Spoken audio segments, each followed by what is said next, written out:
Basic గా HCU issue అర్థం అవ్వాలి అంటే మనకి 4 మేజర్ పాయింట్స్ అర్థం కావాలి. ఒకటి, హెచ్సియు యొక్క బ్యాక్గ్రౌండ్ ఏంటి, అసలు ఇంత ల్యాండ్ ఎక్కడి నుంచి వచ్చింది. ఇలా ఈ యూనివర్సిటీ అనే కాదు, మీరు ఉస్మానియా తీసుకోండి, హార్వర్డ్ లాంటి యూనివర్సిటీ తీసుకోండి, ఏ యూనివర్సిటీకి అయినా కూడా ల్యాండ్ అనేది వేలాది ఎకరాల్లో ఉంటుంది.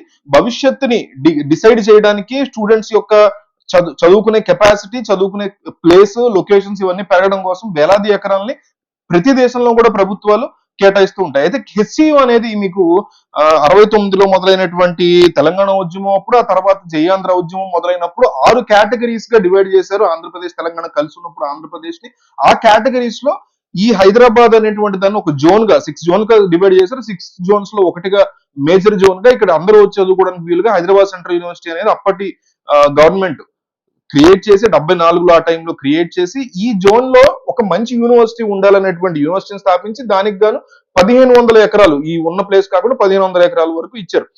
అయితే హైదరాబాద్ ప్రాంతం మొత్తానికి కూడా 2 బిగ్గెస్ట్ లంగ్స్ లాంటి ప్రాంతాలు ఉన్నాయి. ఒకటి కేబిఆర్ పార్క్, మీకు అక్కడ కూడా ఫ్లోరా అండ్ ఫౌనా అంటే ఈ యానిమల్స్, చిన్న చిన్న యానిమల్స్ అంటే మీకు టోర్టైస్లు, డీర్లు అంటే లేళ్లు, ఇలాంటివి పక్షులు, వివిధ జాతి రకాల పక్షులు చాలా ఉంటాయి. చిన్న చిన్నగా ఏమి ఉండవు. ఒక చిన్న size forest, but cruel animals ఉండే ఫారెస్ట్, వైల్డ్ యానిమల్స్ ఉండే ఫారెస్ట్ కాదు. అట్లాగే ఇది కూడా ఈ హైదరాబాద్ యూనివర్సిటీ ఏరియా కూడా ఇదనమాట. ఇది హైదరాబాద్ యొక్క బేసిక్ థింగ్. దీన్ని గవర్నమెంట్ ఇప్పుడు తీసుకోవడానికి ప్రయత్నం చేస్తుంది. ఇది ఎప్పుడు స్టార్ట్ అయిందంటే చంద్రబాబు నాయుడు సీఎం గా ఉన్నటువంటి టైంలో, అంటే ఈ ఈ చుట్టుపక్కల ఉన్నటువంటి 1500 ఎకరాల ప్రాంతాన్ని అకాడమిక్ పరంగా అయితే వాడుకోవచ్చు. ఆ ఇచ్చేటప్పుడు, అప్పటి ప్రభుత్వం ఇచ్చేటప్పుడు ఏం చేసి ఉండాలంటే, అప్పటి వీసీ ఉంటారు కదా, దీనికి హైదరాబాద్ యూనివర్సిటీ వీసీ, దాన్ని హైదరాబాద్ రిజిస్ట్రేషన్ కింద రాయించుకోవాలి. కానీ భవిష్యత్తులో వచ్చేటువంటి రేవంత్ రెడ్డి లాంటి కేసీఆర్ కూడా గతంలో ఎన్నో ఇలాంటివి చేశారు. ఇప్పటి వరకు రాలేదు, ఆయన అధికారంలో ఈయన కూడా వచ్చి ఉండేవాడేమో కానీ గతంలో కేసీఆర్ కూడా ఎన్నో ఊళ్ళలో ఎన్నో ఎకరాలు ల్యాండ్ అమ్మేసుకున్నారు. అది థర్డ్ టాపిక్ లో మాడదాం.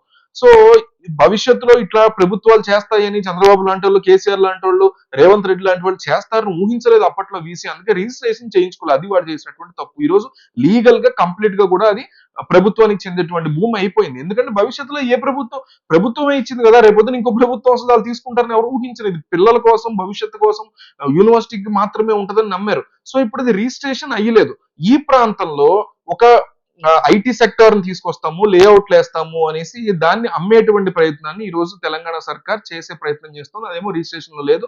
అయితే చంద్రబాబు నాయుడు సీఎం గా ఉన్నప్పుడు, ఇందుకు చెప్తున్న పాయింట్ డైవర్ట్ అయ్యా, చంద్రబాబు సీఎం గా ఉన్నప్పుడు ఇక్కడ 400 ఎకరాలని వివిధ కారణాల చేత ఇన్ని సంవత్సరాలు కూడా 810 ఎకరాలు ఆల్రెడీ తీసేసుకున్నారు. పోగా మిగిలిన 1500 ఎకరాల్లో 400 ఎకరాలని ఐఎంజీ అనేటువంటి ఒక కంపెనీకి ఇవ్వడం జరిగింది. చంద్రబాబు నాయుడు హయాంలో అక్కడేదో లేఅవుట్ లాంటిది ఏదో ఇవ్వడం జరిగింది. దాని మీద సెంట్రల్ యూనివర్సిటీ సుప్రీం కోర్టుకు కోర్టుకి వెళ్ళింది.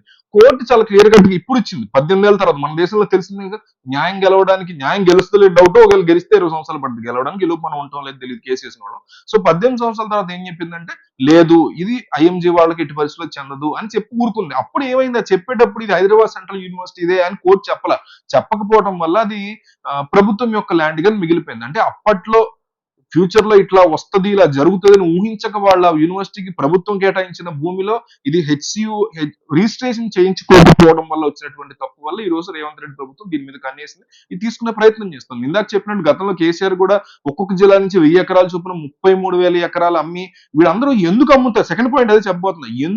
Second point చంద్రబాబుది. మూడో పాయింట్ ఏంటి, ఎందుకు అమ్మాలనుకుంటున్నారు అసలు? ఈ ప్రభుత్వం అయినా, గత ప్రభుత్వం అయినా, ఆంధ్రాలో ఉన్న జగన్ ప్రభుత్వం, చంద్రబాబు ప్రభుత్వం, కూటమి ప్రభుత్వం, రేపు రాహుల్ గాంధీ వస్తే, లేకపోతే ఇప్పుడు మోడీ, వీళ్ళందరూ కూడా అలవి కాని హామీలు, చేయలేనటువంటి హామీలు ఇచ్చేస్తారు, ఇష్టం వచ్చినట్టు ఇచ్చేస్తారు.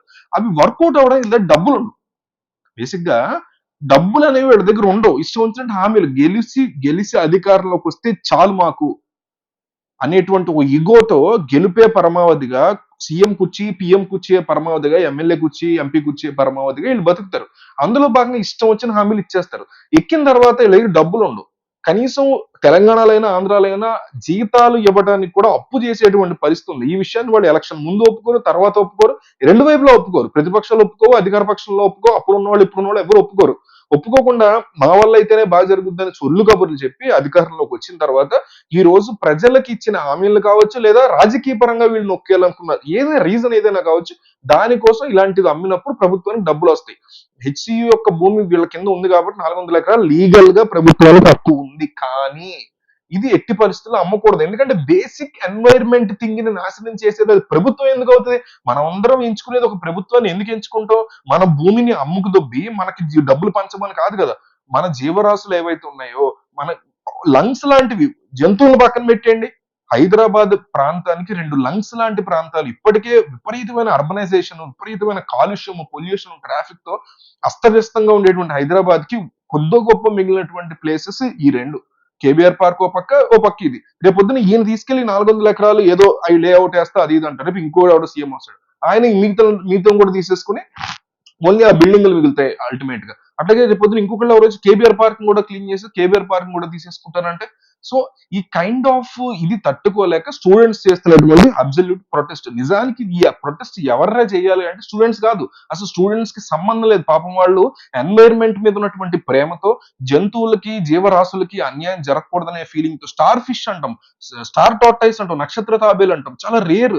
దాని పట్ల ఇండియన్ ఈ వైల్డ్ యాక్ట్స్ లో కూడా దాన్ని ఏమాత్రం దానికి హాని కలిగించకూడదు అనేటువంటి చట్టాలు కూడా ఉన్నాయి మనకి. అలాంటి తాబేళ్లు కూడా ఈ ప్రాంతంలో ఉన్నాయి. అయినా కానీ ఇష్టం వచ్చినట్టు జేసీబీలు తీసుకొచ్చి అడ్డం వచ్చిన వాళ్ళు జుట్లు పట్టుకెళ్ళి లాక్కెళ్ళి వీళ్ళందరినీ కూడా అరెస్ట్ చేసినటువంటి సిచ్యువేషన్. అంటే మేము ప్రభుత్వంలోకి వస్తే ప్రజలకి కావాల్సింది చేయడం అనేది పక్కన పెట్టేసి అభివృద్ధి అనేటువంటి ఒక కొటేషన్ పెట్టుకుని, అది ఎవరైనా కావచ్చు, రేవంత్ కావచ్చు, కేసీఆర్ కావచ్చు, చంద్రబాబు కావచ్చు, జగన్, ఎవరైనా పేరు ఎవరైనా చెప్పండి, సీఎంలు, డీసీఎంలు ఎవరైనా కానీ ఈ అభివృద్ధి అనేటువంటి ఒక కొటేషన్ పెట్టుకుని వాళ్ళ ఇష్టం వచ్చినట్టు ఇష్టానుసారం వాళ్ళు ఇచ్చినటువంటి హామీని నెరవేర్చడం చేతకానితనాన్ని ఏం చేయాలో తెలియక అందులోంచి వచ్చినటువంటి డబ్బులతో పంపిణీలా చేస్తారో వాళ్ళు జేబులో వేసుకుంటారో అనేటువంటి ఒక మైండ్ సెట్ తప్ప ప్రజలకు ఏమాత్రం కూడా పర్యావరణానికి ఎప్పుడైతే నువ్వు పర్యావరణానికి హాని చేస్తున్నావో ప్రజలకి ఖచ్చితంగా హాని చేస్తున్నట్టే లెక్క. అందుమించి ఇంకోటి లేదు. మొన్న కూడా సుప్రీంకోర్టు ఈ తాజ్ మహల్ చుట్టుపక్కల ఉన్నటువంటి కొన్ని చెట్లు 544 చెట్లు నరికేస్తే అతనికి చెట్టుకి ₹1,00,000 ఫైన్ వేసింది. కొన్ని వందల సంవత్సరాలుగా అయితే చెట్టు పెరగగలుగుతుంది, కనీసం 30-40 సంవత్సరాలు పెరుగుతుంది, కొంచెమైనా పెరగడానికి చెట్టు అంత టైం పడుతుంది, నువ్వు అంత ఈజీగా నరికేసావని. అంటే ఆల్రెడీ డిఫారెస్టేషన్ వల్ల సర్వనాశనం అయిపోతున్నటువంటి ఈ ప్రపంచంలో ఇంకొక థింగ్ ని ప్రభుత్వమే తీసుకొచ్చి ప్రభుత్వమే ఈ రకంగా చేయడం అనే దాన్ని పిల్లలు, స్టూడెంట్స్ తట్టుకోలేక చేసినటువంటి ప్రొటెస్ట్. వాళ్ళని అబ్సల్యూట్ గా అప్రిషియేట్ చేయాలి. వీళ్ళంత సపోర్ట్ ని మనం వాళ్ళకి ఈ ఇష్యూలో ఇవ్వాల్సి ఉంటుంది. ఇది ఎటువంటి రాజకీయాలకు సంబంధం లేదు. ఇదే థింగ్ కేసీఆర్ ప్రభుత్వం చేసినా, బీజేపీ ప్రభుత్వం చేసి, కేసీఆర్ సపోర్ట్, బీఆర్ఎస్ సపోర్ట్ చేసేవాళ్ళు, బీజేపీని సపోర్ట్ చేసేవాళ్ళు ఇందులో చంకలు గుద్దుకోవడానికో లేకపోతే మేము న్యాయ పోరాటం చేస్తున్నాము అనడానికి వాళ్ళకి ఏమాత్రం హద్దు లేదు, సిగ్గు కూడా లేదు వాళ్ళకి. ఎందుకంటే వాళ్ళకి అసలు మాట్లాడే అర్హత కూడా లేదు. ఎందుకంటే బీజేపీ పాలిత ప్రాంతాలు అనేక చోట్ల ఇట్లాంటివి ఎన్నో ఇష్యూస్ జరిగాయి. వాటి దగ్గర వీళ్ళు మాట్లాడరు. వాళ్ళు అలాంటి వాటి గురించి వీళ్ళు అడ్రస్ చేయరు. టీఆర్ఎస్ అధికారంలో ఉన్నప్పుడు ఒక్కొక్క జిల్లాలో 1000 ఎకరాల చొప్పున అనేక చోట్ల కేసీఆర్ కూడా ల్యాండ్స్ నమ్ముకునే ఈ స్కీమ్స్ థింగ్ కావచ్చు నొక్కేయడం, ఈ kind of allegations, scam allegations కానీ ఇవన్నీ జరిగిన సందర్భాలు ఉన్నాయి. సో ఇక్కడ బీఆర్ఎస్ ది, బీజేపీది ఎటువంటి పాత్ర లేదు. వాళ్ళు కూడా సమానమే, రేవంత్ రెడ్డితో సమానంగానే వీళ్ళని కూడా మనం ట్రీట్ చేయాల్సి ఉంటుంది. స్టూడెంట్స్ చేస్తున్నటువంటి అబ్సల్యూట్ ప్రొటెస్ట్ దీన్ని అప్రిషియేట్ చేయాలి, మెచ్చుకోవాలి. దీనికి స్ట్రాంగ్ గా నిలబడినటువంటి హెచ్సిని కానీ ఆ బీసీని కానీ మనం డెఫినెట్లీ అప్రిషియేట్ చేయాలి.